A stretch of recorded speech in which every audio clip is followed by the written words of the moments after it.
of CC in this game to counter that Lolita Numnan Blast charge. They have literally everyone here. And because the Gushin is in mid, he has the Petrify too. So that's CC. Well, ladies and gentlemen, it's time to dive into game number 2. Into the land of Dawn here. As Onic Esports take on RRQ. Onic 1-0 currently looking to make it 2-0 with their drafts. Their mid power spike is going to be so felt here for Onic Esports. RRQ Hoshi, they have to be careful.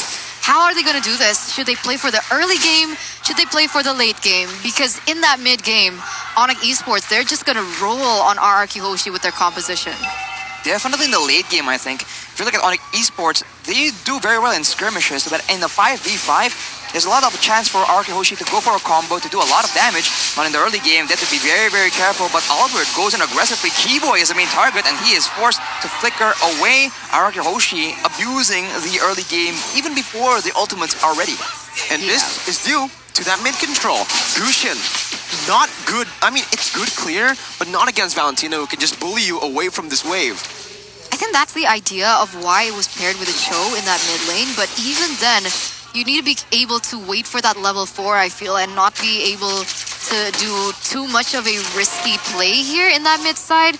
As right now, both teams are going to start centering around this turtle. 20 seconds left on the clock. Keyboy still level 2, so I'm not going to expect any crazy plays from Onic Esports at this point. I think the mid game with a bit more items is where they're going to try and make plays happen. And for sure, I assume that they're going to avoid big fights and go for the skirmishes. But looking at the talent predictions by Axe, only one RRQ vote in both English and Indonesian desks. I actually predicted Onic, Oh, okay. to be honest, so... Only one. So, only one. All right, if we take it correctly, that means OG, Ranger Moss, is the only one who went for RRQ. Onic Esports, once again, going for the future objective. Kyrie to be stunned up here, as the Nunam Blast will be charged in. Well, Kyrie to be caught. First blood over to RRQ. The crowd erupts.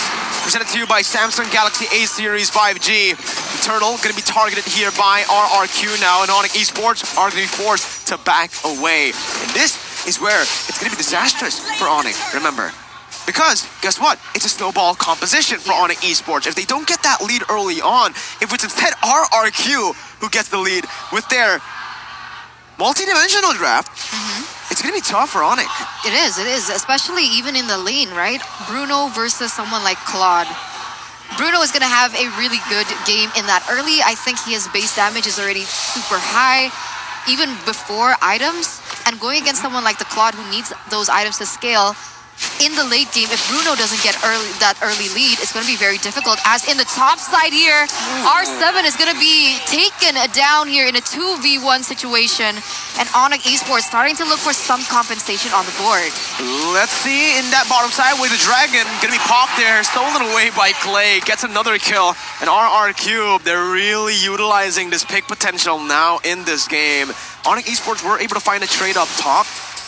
And unfortunately for Onic, that's not the winning lane they were looking to play for, because the Bruno so far isn't able to really bully that Claude. The Claude has been free farming here. Remember, he also has the Avarice, so if they trade equally like this, Skylar will definitely have a massive gold lead if he keeps on building, Arashi. And usually, right, the team that has their gold laner ahead gets a bit more of an advantage in that mid game, because right now in the current meta, that gold lane marksman usually is the primary source of damage. So RRQ Hoshi pressuring really well on all facets of the map, and also making sure that Skylar is not shut down like in game number 1. That might be exactly the win condition that they need, because Skylar has shown that he is absolutely scary if he gets ahead. Silence now picks up the Genius one, so lower cooldown. We'll see how much pickoff he can do though, because ooh, RRQ! Another pick here. RRQ, so far, just out-rotating Onic Esports early on. And again, this is a massive question mark to Onic Esports, who have, on paper, should have that early game power. The Bruno wasn't able to bully the Claude, and right now, you can see even in the XP department, it's RRQ winning. Sans though, doing the damage onto Vin. That's a roamer right now as he's trying to funnel the gold in onto CW. The shield comes up, the turtle's taken away, the shield as well. Oh my goodness, Vin is able to get out. That's one more shot by CW though. Finally able to get it, but look at the collapse from both Skylar and Albert. Executes. At what cost, right? 2-for-1 trade here for RRQ Hoshi, as their snowball completely just obliterated here, taken away. Kyrie still able to get that buff though, as there is going to be some compensation on the board as Skylar still able to outmaneuver him, and Sans now is caught in a bad situation. Another pick-off for RRQ Hoshi.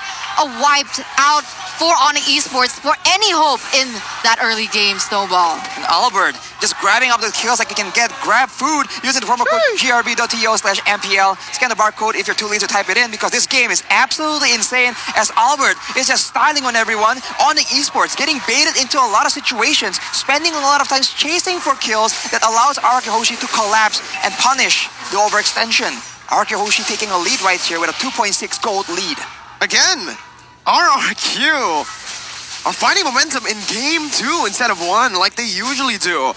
Onic Esports now are in trouble. Albert is snowballing, and he definitely used the axe effect earlier. Vin jumps in, stunning Keyboy up. Keyboy looking for away the dragon, bringing Vin back though. Sans with the petrify as well. Vin gonna be taken down. Keyboy is the one who picks up the kill though. Kyrie jumps in once again onto Clay, who's gonna be forced to back up. Has the way the dragon to disengage. Skylar still as well.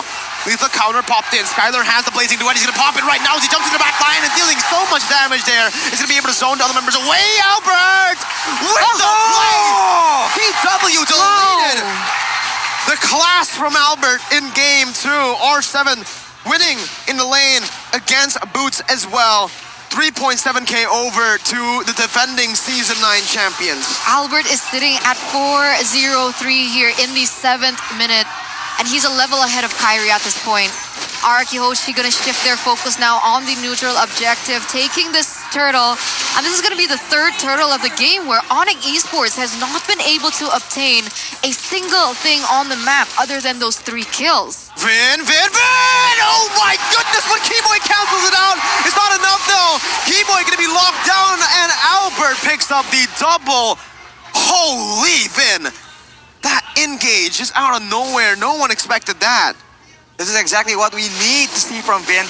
And as mentioned, the Lolita, when it's ahead, it does a lot of damage, and it has very dynamic, surprising engages that Onic Esports has to constantly worry about, on top of the fact that everyone else is just making dynamic moves around the map, especially Albert. Now they are forced to ration out their crowd control, because if they don't save some for Albert, you already see the damage he's doing right now. And with the Malefic Roar, even the preliminary physical defense items that Onic Esports has been able to pick up will be ignored completely.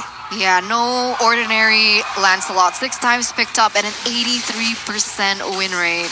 And it shows unreflected as he goes on to Keyboy with a godlike, and there you go. He's not stopping. He's on to Boots now, and that's going to be the kill. Albert, what the heck? 8-0 and 3. 8 minutes in, he's picked up 8 kills. The man has 8 kills per minute as the Lancelot. He's absolutely styling right now. He's looking for that bottom side and the purple buff steal as well. Onic are not having a good game here. Item build, Arashi. Lancelot, Albert on the Lancelot, no War X right now. Hunter Strike into the Malefic War, understanding that they are tanky members like the Bakito, like the Cho, and the Balmon on the side of Onic Esports. So he wants to make sure that those guys get deleted as well. And you saw the result. Kyrie, Boots, Keyboy, no one is safe from the damage of Albert right now. But of course, that's for now only. You already see the Antikyras being built by Boots, respecting that potential damage. But now you have to really feel for CW on that Bruno. Very few outplay tools, very few mobility options, and Albert being the one with 8 kills right now. Your life is forfeit, man. But interestingly enough, it's always CW being able to do this, right? Even though he's so far behind in total, he's still able to kind of level Skylar in that gold lane, as RRQ Hoshi very easily going to be able to get that lowered. And this is looking bleak for Onic Esports. You see, that will usually be good for CW because he's usually on a scaling hero. But this time he's not. This time he's not. Sure, Bruno does damage in the late game. Obviously, he has a lot of damage in that late game. But what you really want to do on the Bruno is snowball. In the early game, that's when you have the most strength, right? You can absolutely dominate your lane. But again, Onic Esports did not opt to go for that bottom side gank. Boots, wow, he's just going to be taken down there. That was all the single target. Clay stole Keyboy's ult. Oh, no, that's okay, Albert, actually. I thought it was going to be Vin who gets popped at the Numenau blast. Comes in, and Skylar jumps in with a blazing duet. It's a triple kill for Clay. CW now in the midst. The star 7 flickers forward. Clay with the maniac. Clay with the savage. No, Kimo gets down. That's the for RRQ. The first savage in season 10 is on a mid laner. It's a wipeout by Head and Shoulders. RRQ. My goodness. Clay. We talked about him before this game started, but we did not expect that kind of performance.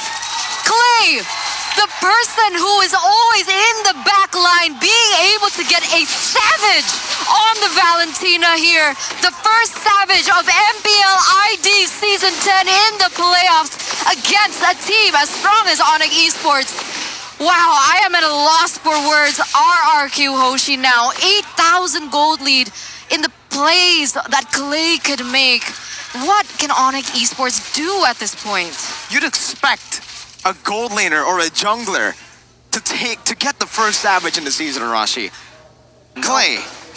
It's Clay on that Valentina. We talked about how flexible, how dynamic this player is right now. So much improvement.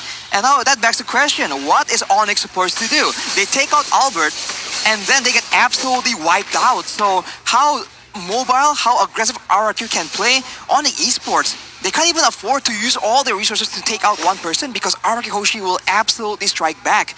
And if you take out Albert, Clay is now 7-0-7 as well. He has more than enough damage. And of course, Skylar is still scaling like a monster. Onic Esports at a loss. So tough at this point, right?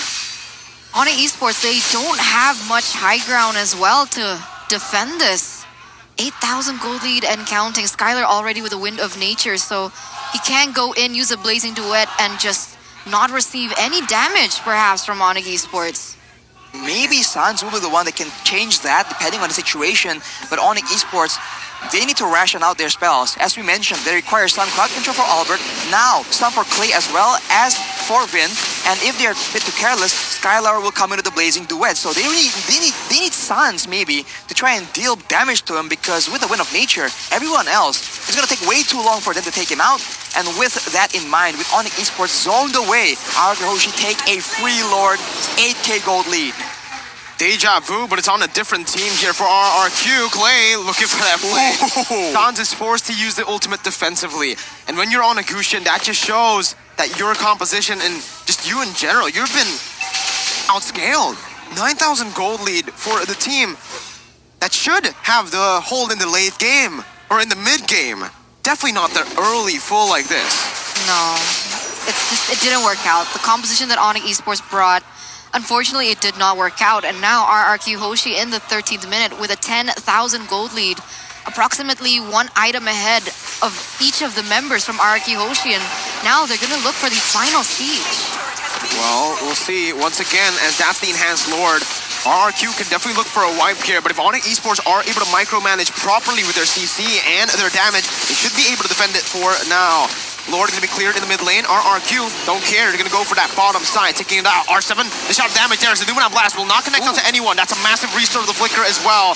Onic Esports they're going to play, but it's going to be the taunt coming in. Now the damage as well. That's going to be Sans taken down. Boots in the midst as well. Lethal counter over just to get the immortality, and look at the damage everywhere onto the Onic Esports members. CW is the only one left, and RRQ equalize in game number 2.